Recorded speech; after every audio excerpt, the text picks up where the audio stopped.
Traffic సమస్యను పరిష్కరించే ఉద్దేశంతో ప్రతిపాదించిన మూసీ నది వెంట ఈస్ట్ వెస్ట్ కారిడార్కు ప్రభుత్వం కసరత్తు ముమ్మరం చేసింది. నగరానికి తూర్పున ఉన్న నాగోల్ నుంచి పశ్చిమాన మంచిరేవుల వరకు మూసీ నదిపై ఆకాశ మార్గాన్ని నిర్మించేందుకు టీ సర్కార్ సిద్ధమవుతోంది. ఆధునిక హంగులతో నిర్మించే ఈ ప్రాజెక్టు నిర్మాణానికి నిధుల సమీకరణ కోసం ప్రయత్నిస్తోంది. ప్రభుత్వ ప్రైవేటు భాగస్వామ్యంతో నాగోల్ మంచిరేవుల మధ్య 41.17 కిలోమీటర్ల ఆకాశ మార్గం నిర్మాణానికి ప్రభుత్వం సన్నాహాలు చేస్తోంది. ఈ ప్రాజెక్టుకు సంబంధించిన పూర్తి నివేదిక రెడీ చేస్తోంది. మూసీకి ఆనుకుని స్తంభాలపై ఆధునిక ఆకాశ మార్గాన్ని నిర్మించేందుకు సమాయత్తమవుతోంది. ఈ ప్రాజెక్టు పూర్తయితే ఒక్కోవైపు 3 వరుసలతో గంటకు 80 కిలోమీటర్ల వేగంతో ప్రయాణించే విధంగా అతి తక్కువ సమయంలో నగరంలో తూర్పు నుంచి పశ్చిమానికి ప్రయాణించే వీలుంటుంది.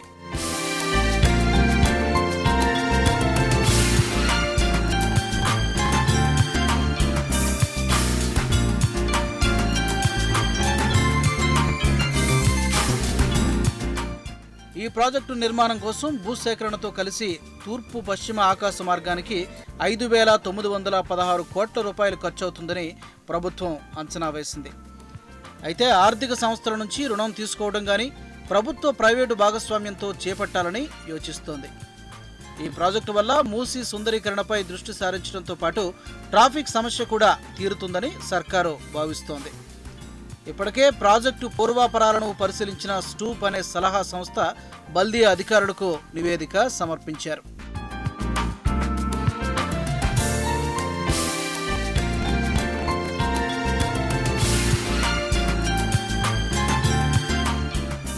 నాగోల్ నుంచి నిర్మించే ఆకాశ మార్గానికి వివిధ ప్రాంతాల నుంచి వచ్చే లింక్ రహదారులను కూడా కలుపుతారు.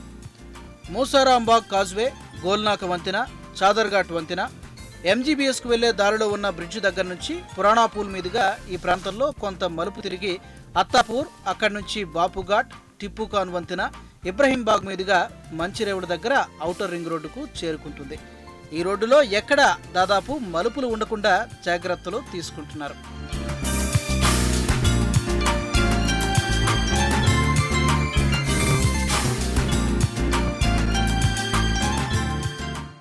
ఈ మొత్తం మార్గంలో 11 చోట్ల అంతర్గత జంక్షన్లను ఏర్పాటు చేస్తున్నారు. బాచారం, నాగోల్, చాదర్ఘాట్, సాలార్జంగ్, నయాపూల్, అత్తాపూర్, నార్సింగ్ మధ్య ఈ వంతెన నుంచి అంతర్గత రోడ్లకు వెళ్లడానికి జంక్షన్లను ఏర్పాటు చేస్తున్నారు. సాలార్జంగ్, నయాపూర్ మధ్య 1000 కార్లను పార్కింగ్ చేసే విధంగా డిజైన్ రూపొందించారు.